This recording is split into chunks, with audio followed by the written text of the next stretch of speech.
बिस्मिल्लाहिर्रहमानिर्रहीम। Dear students, welcome to excellence online education. Physics class में खुशामदीद। कल हमने फिजिक्स में जो चैप्टर नंबर 6 है वो हमने कंप्लीट कर लिया था, ग्रेविटेशन जिसका नाम था। हमने वो उसकी जितनी डेरिवेशंस थी हमने वो सब देख ली, और जो न्यूमेरिकल्स थे, इंपॉर्टेंट न्यूमेरिकल्स, हमने उनको भी कर लिया था। अब मैं आपको उस चैप्टर का असाइनमेंट भेजूंगा जिसमें आपके पास न्यूमेरिकल्स होंगे। आप जानते हैं असाइनमेंट के लिए आपको टाइम दिया जाता है, आपने न्यूमेरिकल्स को सॉल्व करना होगा। उसके बाद आप मुझे सॉल्व न्यूमेरिकल्स भेजेंगे, फिर मैं आपको उन न्यूमेरिकल्स की आंसर की सेंड करूंगा। आप आंसर की को देख के अपने न्यूमेरिकल्स देख लिया करें कि कौन से सही हैं कौन से गलत हैं। जो सही है तो ओके, और जो गलत होते हैं फिर उनको आप आंसर की के एतबार से देखा करें कि कहाँ आपकी मिस्टेक थी, और फिर अपनी उस मिस्टेक को नोट करने के बाद दोबारा उस न्यूमेरिकल को अटेम्प्ट करें। याद रखिएगा, असाइनमेंट के सारे न्यूमेरिकल्स आपको आने चाहिए।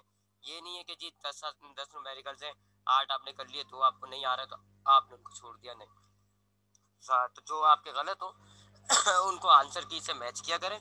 उसके बाद एक दफा खुद अपने हाथ से उस न्यूमेरिकल को किया करें।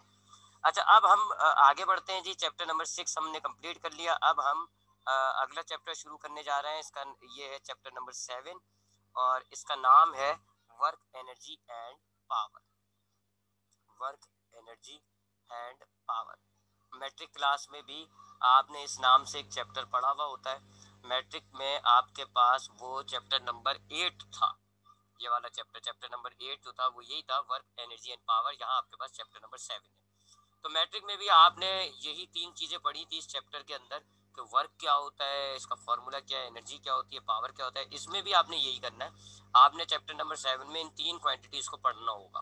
वर्क क्या होता है, एनर्जी क्या होती है, और पावर क्या होता है। बस थोड़ा सा अब हम और ज्यादा डिटेल में देखेंगे इन तीनों क्वांटिटीज को। तो हम अपने इस चैप्टर को स्टार्ट कर लेते हैं। एक छोटा सा चैप्टर है लेकिन इंपॉर्टेंट चैप्टर होता है। इससे न्यूमेरिकल भी आ जाता है, डेरिवेशन भी आ जाती है। 1-2 सवाल तो एटलीस्ट आते ही हैं इस चैप्टर से। तो अब हम इस चैप्टर को स्टार्ट करने जा रहे हैं। सबसे पहले हम बात करेंगे इस चैप्टर का जो पहला टर्म आ रहा है वर्क, उसके हवाले से। देखें, वर्क उर्दू में इसके लफ्जी मायने बनते काम। वर्क को आप कहते हो काम, और फिजिक्स में भी वर्क काम ही मुराद होती है। लेकिन फिजिक्स में वर्क और आम लाइफ के वर्क में तरफ फर्क होता है। आम लाइफ के अंदर अगर आप कोई किताब पढ़ रहे हैं, कोई किताब आप लिख रहे हैं, या आप मिसाल के तौर पे झाड़ू दे रहे हैं, या आप एक दीवार पे धक्का लगा रहे हैं, तो ये आप कहेंगे काम हो रहा है। अगर आपको मैं कहता हूँ जी कि आप ये किताब लें और इस किताब को पढ़ें, आप कहेंगे मैंने काम किया है। लेकिन फिजिक्स का वर्क अलग होता है। फिजिक्स में ये काम नहीं होंगे। फिजिक्स में किताब पढ़ना, किताब लिखना, ये काम नहीं है। तो याद रखिएगा, जिस तरह वेट और मास के हवाले से मैंने आपको बताया था कि आम लाइफ के अंदर वेट और मास हम एक ही चीज मानते हैं जी, वजन। लेकिन फिजिक्स में हम वेट एक अलग चीज मानते हैं, मास एक अलग चीज मानते हैं। वेट से मुराद होता है वो फोर्स जो अर्थ अप्लाई कर रही होती है हर ऑब्जेक्ट पर, उसको अपनी तरफ अट्रैक्ट कर रही होती है इस फोर्स को लगा के, उस फोर्स को आप वेट कहते हो। जबकि मास से मुराद होता है वजन ऑब्जेक्ट का। इसी तरीके से ये जो वर्क होता है ये कॉन्ट्राडिक्ट है। आपके पास आम लाइफ में वर्क कुछ और है, फिजिक्स के अंदर वर्क कुछ और होता है। फिजिक्स में वर्क क्या होता है जी, पहले हम उसकी जरा डेफिनेशन देख लेते हैं। फिजिक्स में वर्क क्या है जी, व्हेन force is applied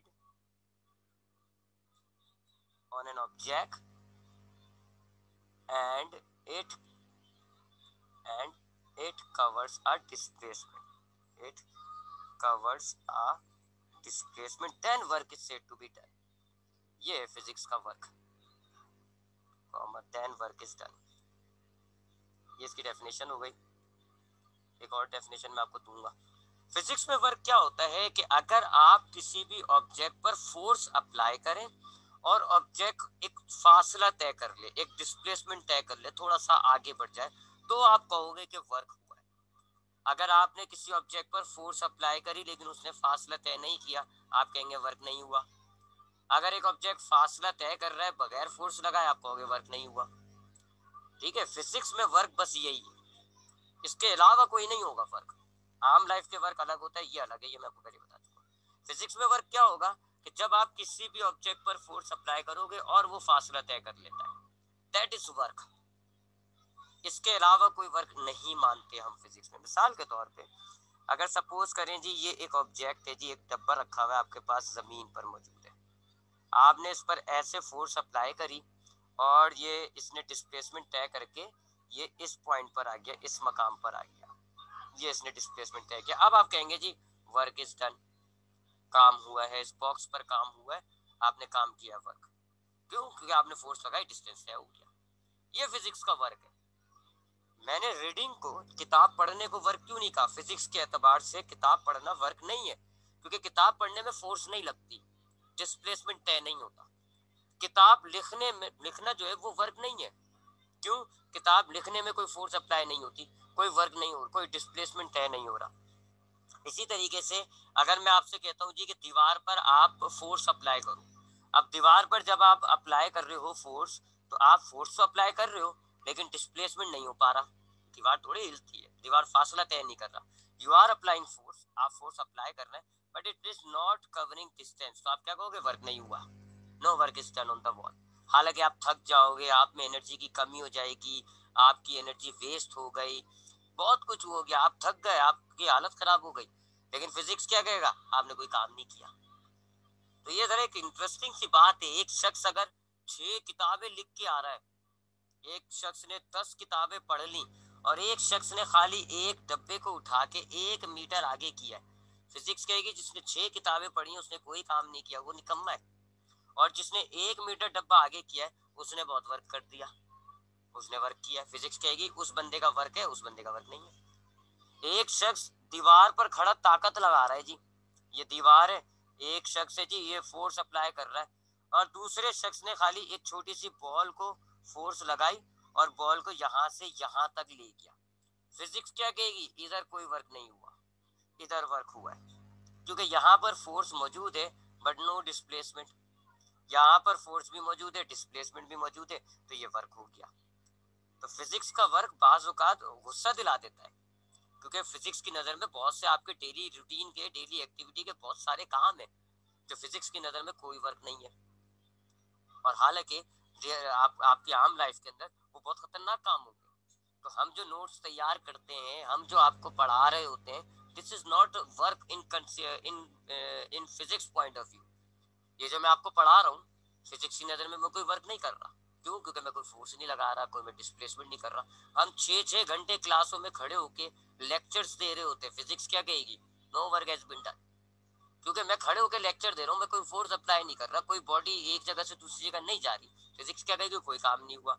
लेकिन मैंने तो हालत खराब हो गई हमारी पढ़ाने में, हमने तो बहुत पढ़ा दिया। ये जो बेचारे प्रोफेसर इतनी बड़ी बड़ी बुक लिख देते हैं, नोट्स लिख देते हैं, they are not work in physics point of view.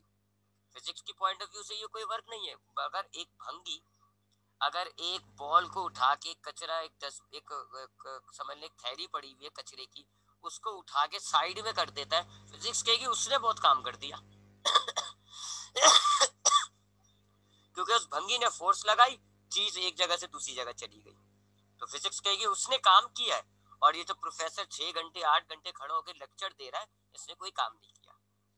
तो ये जो आपके जलसे जुलूसों में लीडर्स तकरीर कर रहे होते हैं, देयर इज नो वर्क।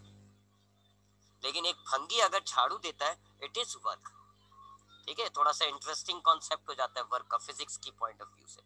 तो ये फिजिक्स में वर्क होता है जी। वर्क क्या है कि अगर आप किसी ऑब्जेक्ट पर फोर्स लगाएं और ऑब्जेक्ट एक जगह से दूसरी जगह शिफ्ट हो जाए, उसने कुछ फासला तय किया, तो इसको आप कहते हो वर्क। फिजिक्स में वर्क की एक और डेफिनेशन बनती है, एक और डेफिनेशन है जो मैं आपको लिख के दे रहा हूं। स्केलर और dot product of force and displacement. एक ये भी डेफिनेशन है इसकी कि वर्क जो होता है वो फोर्स और डिस्प्लेसमेंट का डॉट प्रोडक्ट होता है, या फिर स्केलर प्रोडक्ट होता है। अब इसको मैं जरा बयान करूं, लेकिन उससे पहले हम जरा वापस इसी पुरानी डेफिनेशन पे आते हैं। तो पुरानी डेफिनेशन के मुताबिक फर्क क्या होता है कि अगर आपने किसी बॉडी पर फोर्स अप्लाई की और उस बॉडी ने एक फासला तय किया, तो दैट इज वर्क, उसको आप वर्क कहते हो। वर्क को आप डिनोट करते हो W से, और वर्क का जो फॉर्मूला बनता है वो होता है F multiply by D, sorry F dot D। ये डॉट लिखा है मैंने, मल्टीप्लाई नहीं लिखा, मैंने जानबूझ के पहले मल्टीप्लाई लिखा, फिर उसको मैंने मिटाया और फिर मैंने डॉट लिखा है, क्योंकि इसका फर्क है। वही फर्क मैंने आपको नीचे की डेफिनेशन में समझाना है। तो याद रखिएगा, जब भी आप फर्क का फॉर्मूला लिखोगे ना, तो एफ और डी के बीच में मल्टीप्लाई का साइन नहीं डालोगे, डॉट का साइन डालोगे। फिजिक्स में इसके भी दो मायने हैं, इसके भी दो अंतर, दो अलग मायने होते हैं। अगर आपने इसको एफ मल्टीप्लाई बाय डी लिख दिया, ये वेक्टर प्रोडक्ट हो जाएगा और इसको क्रॉस प्रोडक्ट भी कहोगे। और अगर आपने ये डॉट लिखा हुआ है तो ये स्केलर प्रोडक्ट होगा, इसके मायने अलग होते हैं। इसलिए मैंने जानबूझ के पहले मल्टीप्लाई लिखा था, फिर मैंने रब किया और फिर मैंने डॉट लिखा।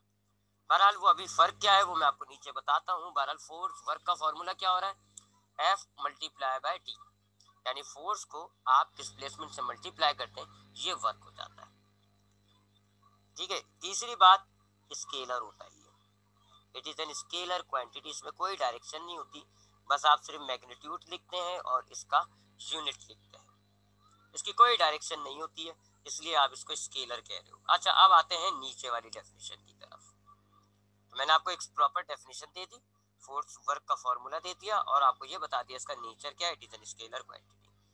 अब आते हैं जी इस तरफ, वर्क इज द स्केलर और dot product of force and displacement.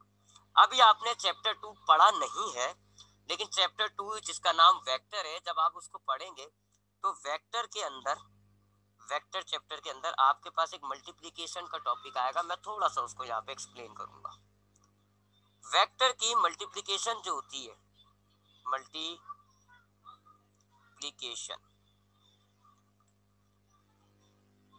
Vector की मल्टीप्लिकेशन जो होती है, एक तो जी वो तो नंबर के साथ मल्टीप्लिकेशन होती है, उसको आप सिंबल मल्टीप्लिकेशन भी कह सकते हैं।